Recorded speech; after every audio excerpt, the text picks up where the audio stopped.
Do you also feel that a few years back आपके बाल ज़्यादा थिक और घने थे एंड अब जब आप पार्टीशन करते हो या नहा के आते हो तो वो पतले लगते हैं and there is faces visible? So इसको हम हेयर थिनिंग कहते हैं. Hi, I'm Dr. Kriti Jain. I'm a consultant dermatologist and a hair transplant surgeon at Kiara Lifestyle Clinic. And today we are talking about hair thinning, which is a very common problem.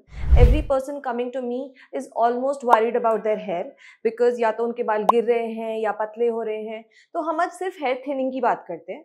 Hair thinning is actually a very gradual process. Males में hair line recede करती है, हमें तब पता लगता है कि hair thinning हो रही है. फीमेल्स में जब हमारी पार्टीशन वाइडन होने लगती है, हमें तब लगता है कि हमारी हेयर थिनिंग होने लगी है. So let's understand whether is this hair thinning a permanent problem और कैन इट बी रिवर्स्ड.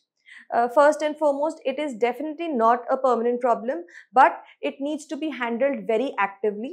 हम जितना जल्दी और जितना aggressively इसको treat करेंगे, उतना ही chances हैं कि हमारे hair वापस thick हो सकते हैं और voluminous हो सकते हैं. This will also depend upon the cause कि हमारे hair thinning का क्या main cause है. To enumerate just the commonest ones, the most common is genetic, which is also called androgenetic alopecia. In this, definitely अगर हम active treatment करें तो हमारी hair thinning slow हो सकती है, but it will require continuous treatment for a really long time. अगर हमारी hair thinning किसी nutritional deficiency या medication या किसी drug लेने की वजह से है, तो जैसे ही हम उसे लेना छोड़ेंगे या हम अपनी न्यूट्रिशनल डेफिशिएंसीज को करेक्ट करेंगे, हमारा हेयर थिनिंग स्टॉप हो सकती है and to some extent reverse भी हो सकती है. Next important cause for hair thinning could be pregnancy, because pregnancy is a very high stressed condition for the body. तो जैसे ही we come out of that phase and we are back to our routines, the hair thinning can be reverse to some extent. The other important cause for hair thinning could be alopecia areata. You definitely need active management. अगर आप treatment नहीं कराएंगे तो वो बाल वापस नहीं आएंगे. Other causes could be cancer medications. We all know once the chemotherapy ends, the hair definitely grow back.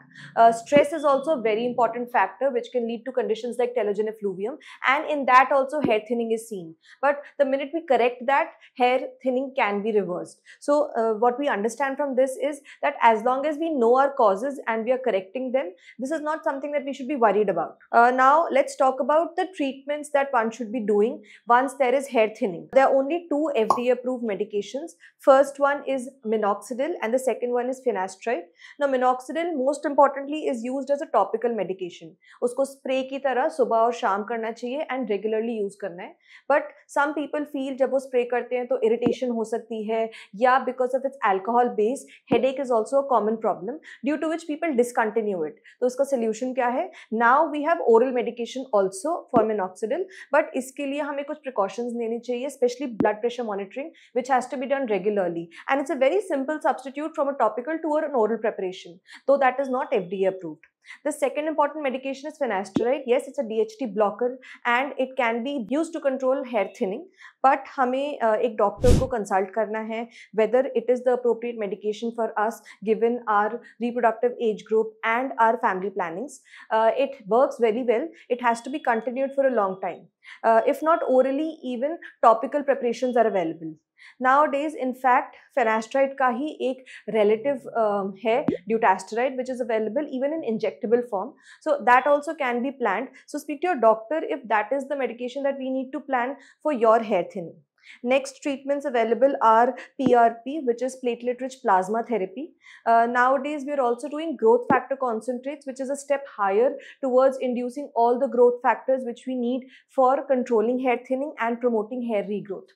Another thing which is now being spoken about is exosomes, which can be done either in an injectable form or in microneedling.